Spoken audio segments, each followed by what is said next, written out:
The highly anticipated late landmark date came and went with a whole lot of talk, but no action, creating even greater expectations this summer. Much to the dismay of many, the Jazz made no moves before last week's trade deadline, setting the stage for an even more interesting offseason. For the rest of the season, Jazz will be who they are, meaning a playoff berth is well within reach, but definitely will not come easy. The problem is, if they qualify for the postseason, a repeat of last year's one and done is likely. Hence the frustration of thousands of fans who desperately wanted the Jazz to shake up the roster by jettisoning a veteran big man or to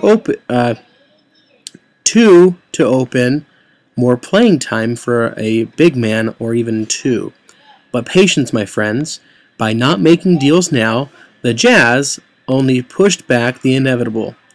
With as many as 9 impending free agents, the team is facing several hard decisions.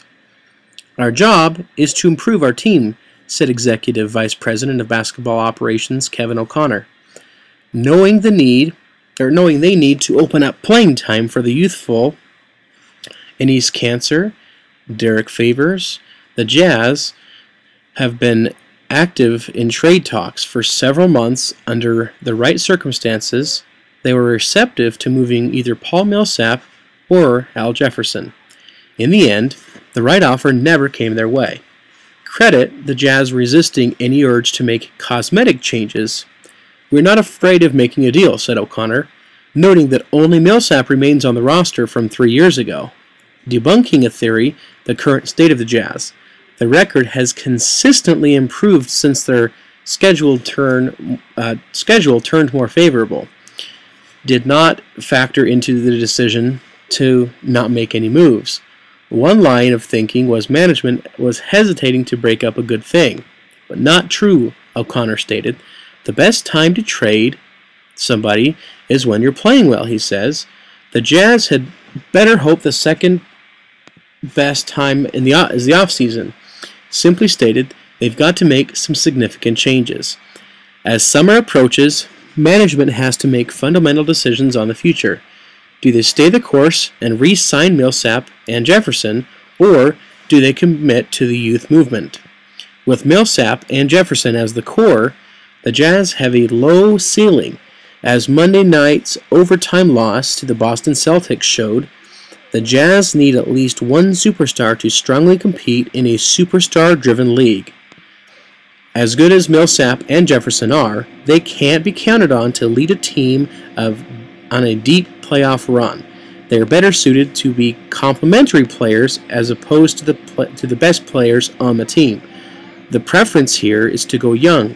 In this case, the unknown is definitely worth exploring. With all expiring contracts, the Jazz go into the offseason with a tremendous amount of flexibility, while several other teams face severe salary cap restrictions. The Jazz will be in an envious position. We're in a little bit of an unusual situation in the fact that we have flexibility as far as our cap room goes, O'Connor said. We're not hamstrung with contracts that we can't move. There's 8 or 9 teams in the league that are hamstrung. They're in a position that they now might have to give a player away. We might be able to collect on that. At every turn, Jazz officials are quick to point out the impending salary flexibility, but the ability to make moves doesn't necessarily translate into making the right moves.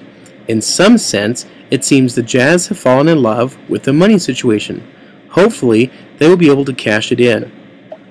Because the new salary cap penalties will force teams to dump talent, the Jazz are positioned to take advantage of others' misfortune.